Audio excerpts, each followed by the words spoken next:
Halo guys, kembali lagi di bagian ke-9 yaitu Crypto Week of Trading, di mana di sini kita akan melanjutkan ya fase C, fase D dan juga fase E. Oke, pertama kita akan membahas fase C. Fase C ini adalah fase penentuan, di mana biasanya di sini banyak ya orang yang mengambil posisi di sini. Karena fase C ini adalah fase terjadinya manipulasi atau the grab di market, di mana harga ini dimainkan oleh market maker untuk menjebak para market participant. Dan ini adalah fase para trader pemula, ya ini biasanya terjebak dan mengalami kerugian.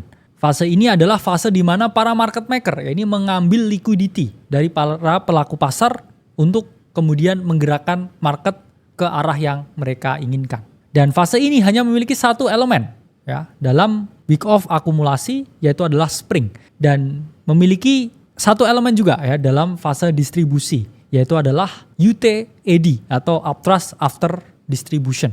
Oke, ini adalah fase C dalam week off, yaitu adalah fase yang namanya stop hunt ya, liquidity grab.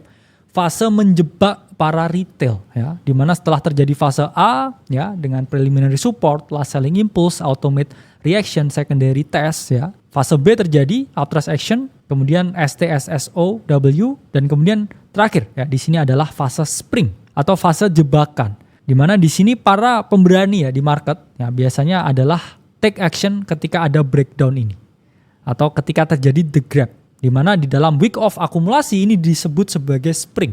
Yang mana di dalam fase C, di dalam week of distribusi ini disebut sebagai UTAD atau UTAD atau Uptrust After Distribution. Ini adalah fase di mana teman-teman ya melakukan penjualan karena berekspektasi harga ini akan mengalami yang namanya penurunan. Selanjutnya bagian keempat ini adalah fase D. Ini adalah fase the final blow atau fase di mana harga itu akan bergerak ke arah yang teridentifikasi ya. Harga akan mengalami breakout atau breakdown di sini. Yang mana fase D ini dalam akumulasi itu ada dua. Pertama adalah jump across the creek atau JAC. Kedua last point of support atau LPS. Dan kemudian fase D dalam distribusi ini memiliki dua elemen. Falls through the ice atau FTI. Dan kemudian last point of supply atau LPSY. Nah ini adalah fase D dalam week of akumulasi ya. Jump across the creek dan juga last point of support. Ini maksudnya apa? Ini kan kita melihat dari fase C, spring atau the grab atau manipulation area, harga mengalami kenaikan ya. Kemudian akhirnya break range di sini, jump across the creek ya. Dia berhasil meloncat dari range yang di sini. Dan kemudian dia melakukan yang namanya retest ya atau last point of support. Karena di sini, oke, teman-teman harus pahami ya, harga itu selalu mengalami retest kalau di dalam skema week off. Dan di dalam week off yang distribusi, setelah UTAD atau UTAD, di sini harga falls through the ice atau harga turun ya, seperti harga yang di dalam bongkahan es yang jatuh ke bawah.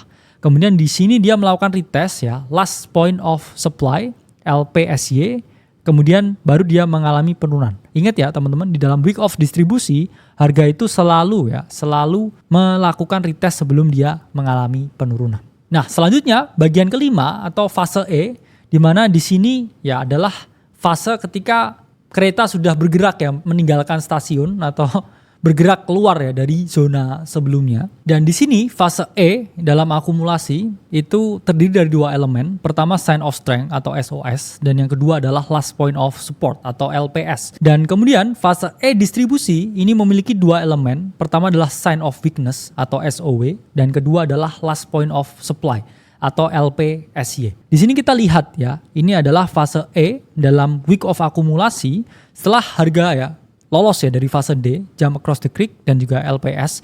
Di sini dia membentuk SOS dan LPS ya. Di mana ya ini sebenarnya ya higher high, higher low ya. Higher high, higher low lagi. Yang mana kalau kita lihat secara struktur di dalam week off setelah terjadi fase E, ini akan membentuk struktur market yang sehat. Yang mana dalam technical analysis yang biasa kita ketahui, ini dia developing higher high dan juga higher low. Dan sementara di dalam fase week of distribusi, dia membentuk sign of weakness dan kemudian last point of supply, sign of weakness, last point of supply, dan seterusnya. Atau lower high dan juga lower low. Nah memang week off ini memang sedikit lebih sulit ya. Sehingga dalam penerapannya, terutama di market crypto, teman-teman harus melakukan banyak latihan sebelum bisa mengidentifikasi fase-fase dari week off. Oke, sampai ketemu di modul yang terakhir.